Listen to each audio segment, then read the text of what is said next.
It's your boy Romero Wesson, the host of I Am Chosen podcast, and I am super excited for another dynamic conversation. Today we will be discussing growing pains and what does that look like emotionally, mentally, physically, and spiritually, and how do we navigate through those struggles and obstacles that life throws at us. And so I'm super excited today to have this conversation with two of my baby brothers, Israel Jones and Cervante Jones, as we discuss their lived experiences as a 12-year-old African-American boy and as a 19-year-old African-American boy in this society, and how they are persevering in spite of what life throws at them. So stay tuned, because this conversation is definitely cultivating.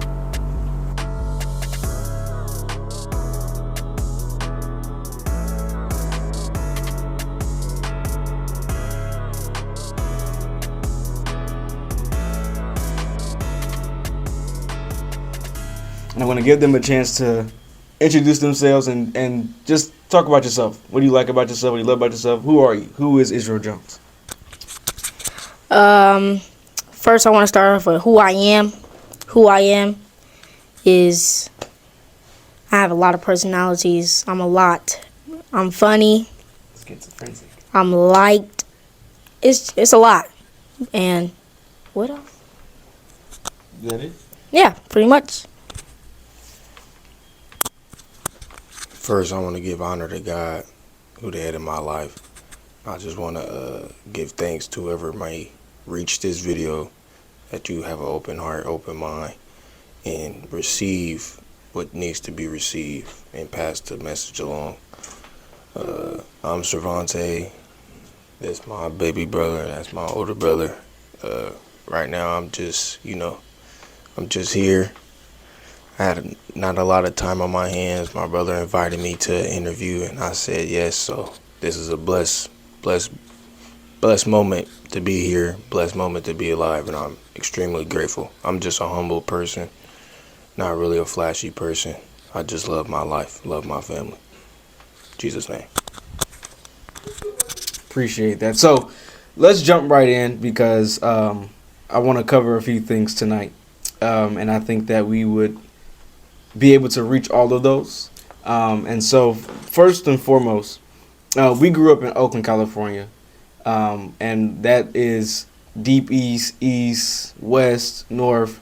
We are Oakland born and bred, and we've seen a lot growing up. We've experienced a lot inside the home, outside the home, at school, walking down the streets in different programs, etc.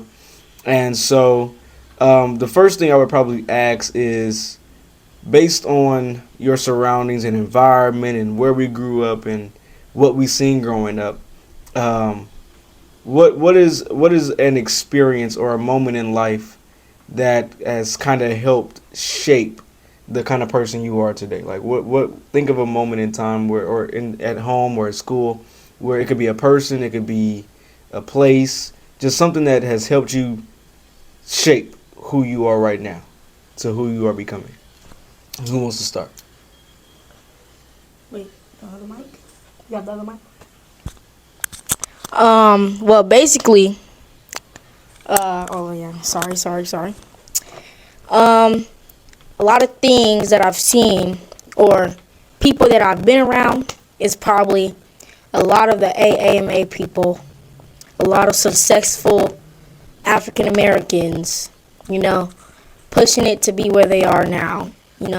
That just kind of like, oh, I want to be a successful black man too.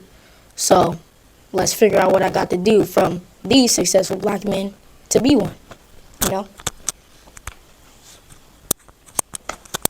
Can you repeat the question? What is a moment or an experience in life in the time that you've been here? Because Israel is 12 years old. You just turned 19. Happy belated birthday. So in the 19 years of you living, and maybe the 10 years of you being able to actually comprehend what's going on in the world, what is a moment or experience that has helped shape who you are right now?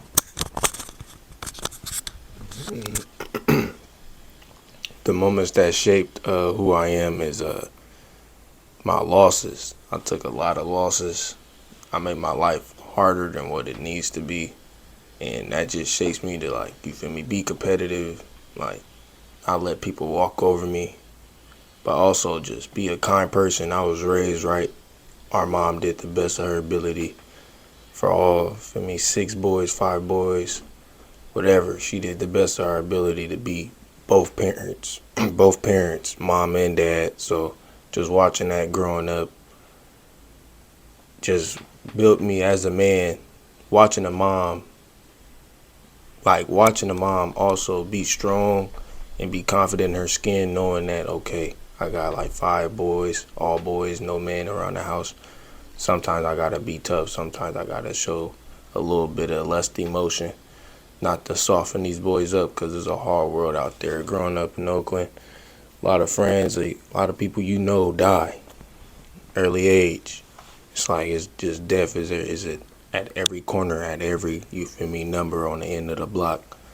So just what made me into my man is like, made me into me is just knowing that life ain't easy. Like, just knowing that it's always going to be a struggle. So you just got to push back. Don't let anything stop you from being who you need to be for yourself and for your family and for the people in your circle. Period. No hat. No, so kind of piggybacking off of the struggle piece. We all go through stuff, and so we've watched mom raise everybody, 80% basically by herself, right? And we've experienced situations at school. We've made bad decisions. We made bad choices, and we put ourselves in some pretty bad positions. I know for myself, and some of you guys know part of what all of that happened, but I put myself in some bad situations, and I think the biggest thing is it's not about where you start, it's about where and how you finish. And I think that people need to understand that even at a young age, we all go through stuff. Like, it's not about an age group, it's not about a particular culture or idea or belief system, but it's just life in general. So when we talk about struggles, and I don't know what kind of struggles you really got to talk about, but because you spoiled. Anyways, let's think about a time where life was hard, rough, but you persevered. Like, it could be a moment at school or at home or with family or friends. Just think of when has there been a time where you've had to push through all of the obstacles that were coming towards you, and how did you do that? What were some of the things that you did to overcome? It's probably like, I don't want to say it was a struggle, because our mom is a great mom and she takes care of us. So we really don't have to go through much struggles. But like the only obstacles I had to push through is like a lot of stuff. But one thing is like, one easy thing to say is like the fights I've been in, like having to beat a nigga up. I mean, well, hey, it's true, but the fights I've been in, that's a struggle, because you're not always gonna think you're gonna win in some case scenarios. So help me understand, what was the reason behind these fights? What caused these fights to happen while you were at school? Because what grade are you in? I'm in 7th. Yeah, so what caused some of these fights? People. You can be honest, because we're trying to help people grow. Well, people being like talkative, and just people not watching what they say, like, being disrespectful, like just not showing respect to get respect. They just want it. But it's a lot of things. And anything else? Is that so how did you overcome these situations? How did you overcome all of the obstacles and hurdles of people and being talked about, being defamed and defrauded, with words? Like, how did that make you feel, and how did you navigate through those feelings? I learned not to, cause like I feel like I learned. Let me just say that I learned not to be around people that talk about a lot of that gossip, because if you don't hear it, it don't phase you. Like you don't even know it.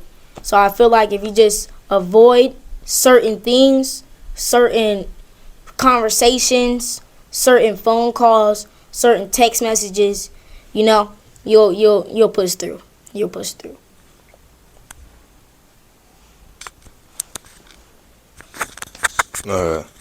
Some of the struggles growing up as a kid, well, black kid, one parent household, it's just the everyday struggles. Where my daddy at? You feel me? Like, when my daddy coming home? Feel me? Where my Christmas presents? Where the sports at? My daddy ain't there. My mama can't be there. You feel me? I can't really speak for nobody else in this house, but everybody got their own struggles. Him at 12 years old, you don't know what this little kid going through. Feel me?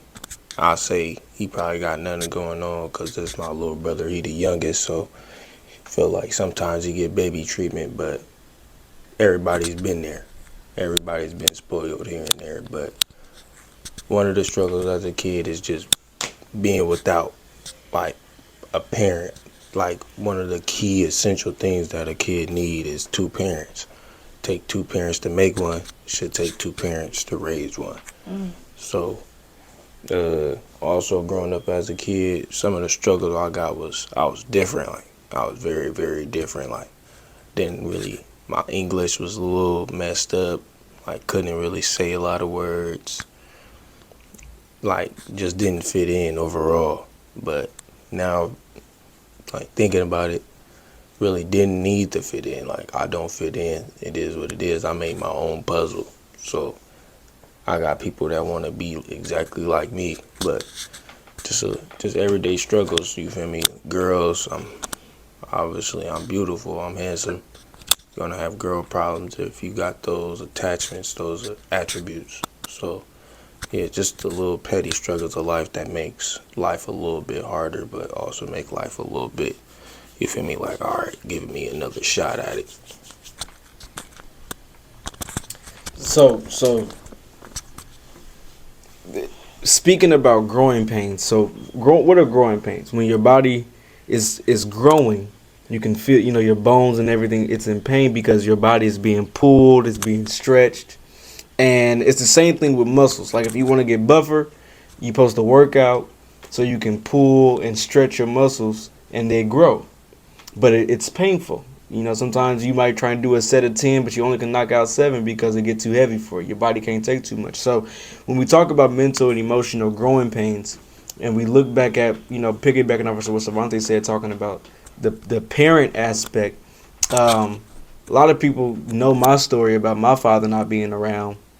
And, you don't really, and Savante is younger than me, so I really didn't start understanding that dynamic of having a parent, the father part, until I was like 21, like a couple years ago.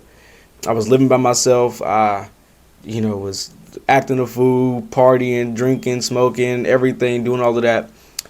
Thought I was just having fun, but I realized it was because I was trying to fill a void that that my father had left in my heart. And so recently my father's been coming back around, like texting me and calling and blowing me up, but his approach has not been right. You know what I mean? So how does it make you feel when you have access to your father, but it's very limited, the approaches are wrong? Like, what are some of the feelings that come up when you have these encounters with your father and it's like, are you for real? Are you serious? Because we have those moments where it's like, this nigga tripping. Like, are you for real? Like, how would you even fix your mouth to say something like that? Or how could you not do this? Or how could you not be that? But then, so before I go to that second part, just how does that make you feel? What feelings come up when you think about your father and you see he's not around, but you know that he has the ability to reach out and find you? Well, how it makes me feel when my dad says, yeah, I'll meet you here, but doesn't show up. The feelings that pop up is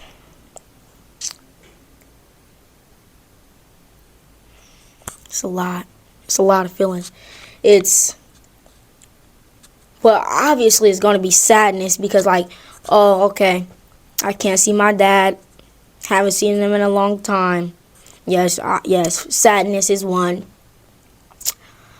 I think I have like two more. Like, it's a lot. It's a lot. It's a lot. It's like, it's unexplainable. It's unexplainable how it makes you feel. Like, and they won't even know, like, cause nobody else will know, but it's just unexplainable.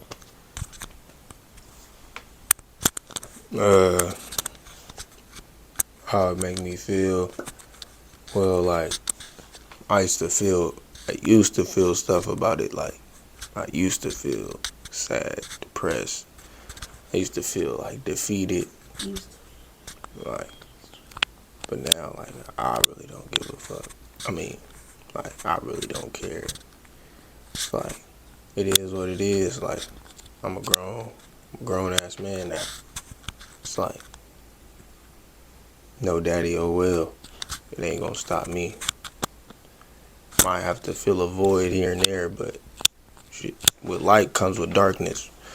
You know, the brightest light still got a shadow, so it is what it is. Everybody gotta carry their own demons. And, like, not being there for your son or your daughter, that's unfortunate. That's messed up, but hey, it was your choice. I wasn't begging you or asking you, screaming at you, bring me here, give life to me. Nah, I ain't choose to be here. So you shouldn't choose to sit here and not, you feel me, be there. But it is what it is. Like, being like my dad, firstborn to this family over here. You think that you the favorite, you feel me? You think that you gotta live up to your last name. Feel me? You gotta be the best. You gotta do everything perfect. Cause I'm a daddy's boy. So my mom, I love my mom, but I was really a daddy's boy because I was yearning for, you feel me, acceptance. But now I really don't care about what nobody gotta say, for real. Like, just, it is what it is. It just used to be sad. Used to be days that it was a lot of dark days, But it is what it is. You gotta keep pushing. Can't let that stop me. It's just a bump in the road. So keep the mic. So the next question for me is, why do you have to keep pushing? Why can't you stay stuck in that place? Like, why? What is your why? My why, on the reason why I don't stay stagnant, I mean, is because if you stay stagnant, you ain't gonna never reach your full potential. Like, I know everybody sit there in their room or sit there in their car or sit there at their job and they get to ponder and daydream on what they want to be in years from now. And if you just sitting there letting things get to you and letting just the little petty stuff just take your time and your energy and your vibration, you ain't gonna never reach that person that you want to be. Because to be completely honest, I'll be damned to die and not reach that person that have been waiting on me. Like, the person that I see myself is waiting on me to do everything I need to do so I can be there and be that person. So the reason why you got to keep pushing, because you got to. It's too many excuses. It's too many if I, should I, would I, could I, shoulda people. You shouldn't be trying to put yourself in that spectrum. What's your why? Why can't you stay stuck in those feelings? One reason why I can't be stuck in those feelings is because, actually I have two. One reason though is because I got to think of the future and how I'm going to be a better dad than he can ever be, you know. And one more thing is that I can't stay stagnant because I need to be the provider for my family, you know, and ain't no one else really gonna provide for me unless it's my mom, and she ain't always gonna be here. So, you know, I gotta keep pushing to make sure I can live. Cool. So, as we get ready to start wrapping things up, we think about growing pains. What has been, or who has been critical in like your emotional and mental development, right? And yeah, who is the person been, or who has the group of people, all right? Because there's a scripture in the Bible that says, in the multitude of counsel there's safety, and which means is, when you're surrounded around wisdom and knowledge and power and information and people who know the game, people who know life, people who know and who've been there, done that. When you surround yourself around those kind of people, they help you become better, and they help you miss a lot of the pitfalls and a lot of the holes that they fell into, because they know how they've seen themselves fall into it, so they know how to avoid it the next time. So who or what group of people have been essential in your mental and emotional development as a young black man? The only people, or the only person, is really my mom. She's there when I need her. Just not only when I need her, but when I want her. She's there to show me love, you know. Kill that feeling of, oh, you need to worry about this, oh, you need to worry about that. She'll kill that feeling of that. Show me love, pray for me, treat me good, feed me. It's not more I can ask for. No, the people are. The question is, what again? Who has been, who or what group of people have played a part in your mental and emotional development? Okay. Who has played a mental and emotional role on my development?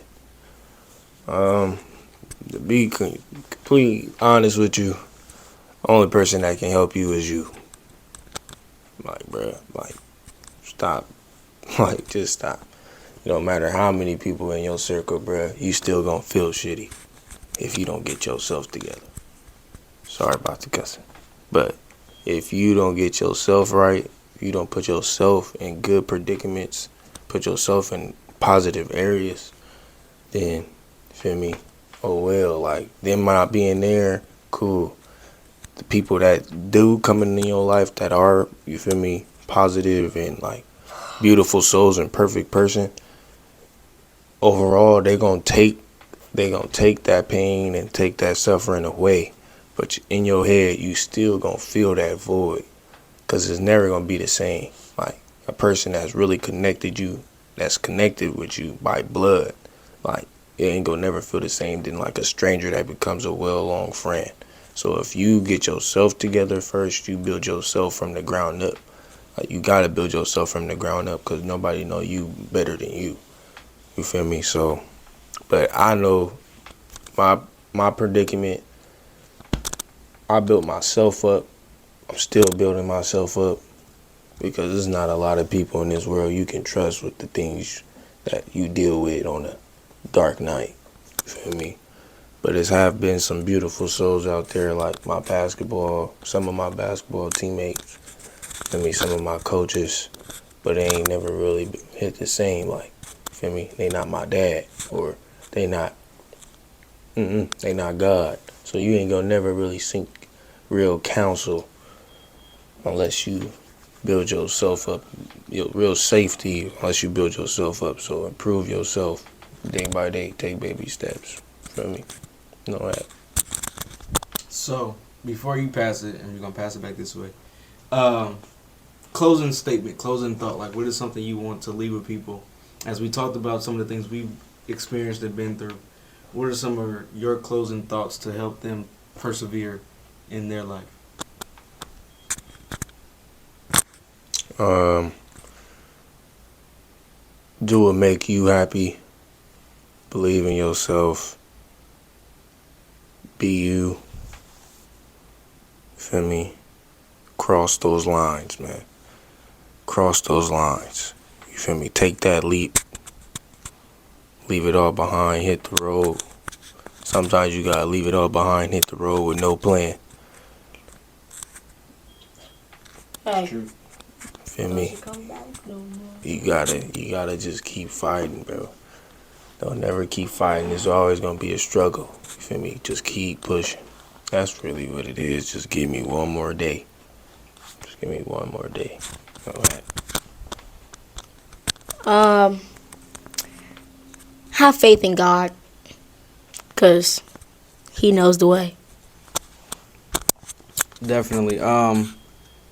When we look at life and we look at the different circumstances and we look at the different things that's going on in the world, life can get really frustrating. It can get really complex. And the complexities of life can cause you to stray away into other things and cause you to be in toxic relationships. And sometimes the complexities of life will have you losing yourself and putting yourself in a mental prison of depression.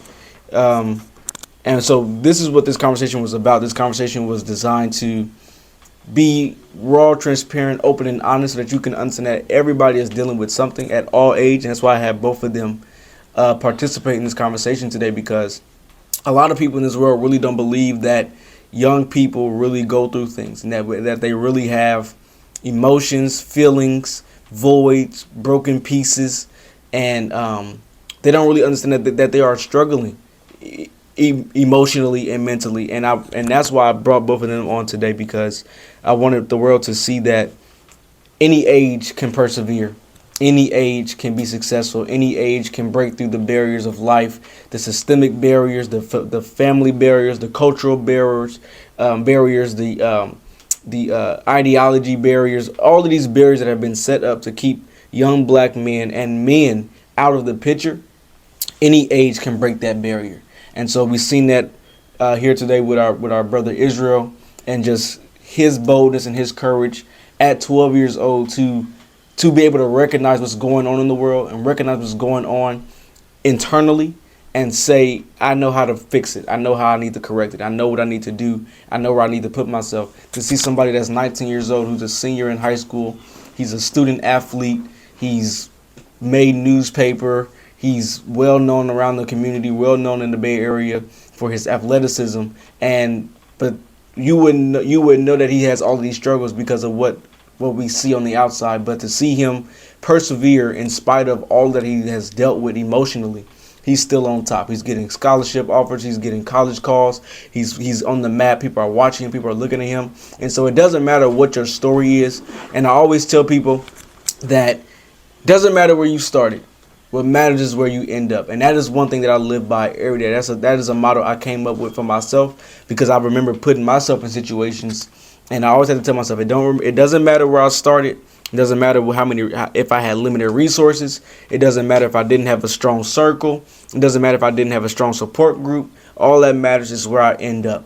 And so my closing thought for all of us here and everybody that is watching, my closing thought is, never forget that you were born with purpose and greatness, and you were born with a call by God to be great, to innovate and to curate the world that we live in, and to help implement ideas and strategies and resources and visions.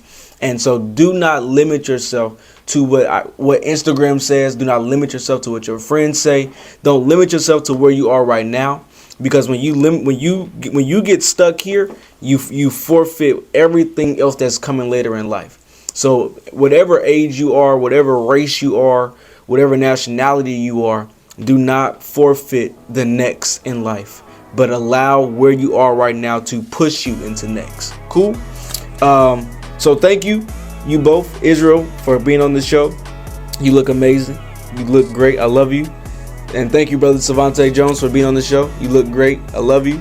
And that's it for us. So until next time, go out there, innovate, create, and curate, and make the world a better place. That's it. I'm your boy Romero Wesson, and this is Iron Chosen Podcast with another episode. We out.